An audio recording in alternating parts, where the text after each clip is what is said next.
प्रितीच्या भावान भयणो, ह्या दिसांनी आमी जोवाचे शुभ वर्तमानांतले होच आवयसूर वाचतले आनी हो जावन आसा ह्या पयलींच्या वाचपाचो कंटिन्युएशन.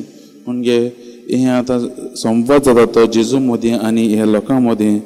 हो ते जेजून ते कुणा केल्ली ती सगळ्या लोकांक 5,000 लोकांक ताणें उंडो आनी ते 2 मासड्यो दिल्ल्यो ताचे फाटल्यान जाल्ली संवादांत आमी आसात. आनी तरी आसतना काल जेजून सांगलेलें तांकां आजूय म्हणटा हे लोक जेजूचेर विश्वास दवरूंक ते फाटीं सरतात. म्हणजे ताणें ती जेजून उंडो दिल्लो तीच कुणा पळोवन ते तांची काळजां अजाप जाल्लीं आसात. पूण ते जेजूक खरो उंडो तो म्हूण मानून घेवंक ते तयार नात. आनी आयज पयल्या वडींनी आमी पळयत जाल्यार ते म्हणटात तूं आमकां खरेंच मसेया जाल्यार कसली कुणा म्हूण दाखयतलो हें आयज ते विचारतात. आनी जेजूकूय ते म्हणटात की आदल्या काळांत जेन्ना मोइजेसाक लागून तांकां तांच्या पुर्वजांक देवान माना दिल्लो तेच भशेन आमकांय दी म्हूण हो ते जेजू लागीं मागतात. मोगाच्या भावान भयणो, हांगा पळयत जाल्यार ह्या मनशाचो स्वभाव, ह्या मनशाचें आस दुसरीच. तांकां जाय फकत संवसारीक वस्तू, म्हणजे तांकां तो जिविताक दादोसकाय दिता तोच उंडो तांकां जाय. पूण जेजू सांगूं सुद्दां की हांव जावन आसा खरो उंडो. आपणाचेर विश्वास दवरतात ती खरेंच ती केन्नाच तांकां भूक लागची ना. मोगाच्या भावान भयणो, जेजू आयज तुमकां आनी आमकांय आपयता. कित्याक जेजू म्हणटा आपूण जावन आसा खरो उंडो. आमी जेजू बरोबर बोगले येले जाल्यार आमी एक दीस येयलीं आनी सगळेंच एकूच बारा काम केलें अशें जायना.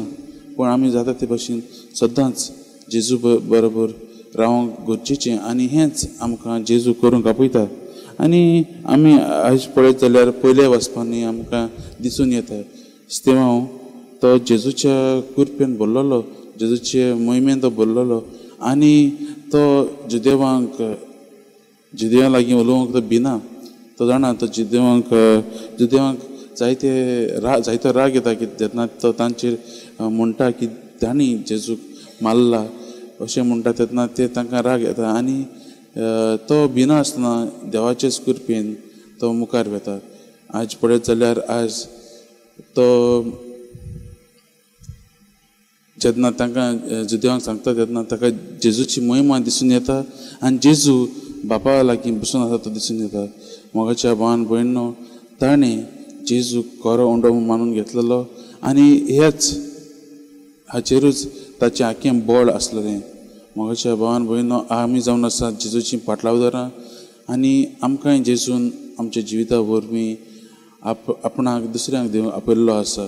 जाता ते भाशेन आमी आमच्या जिवितांत जेजूक आपणाया आनी जेजू सांगता ते भाशेन जेजूचेरच विश्वास दवरूंक आमी मुखार चलुया.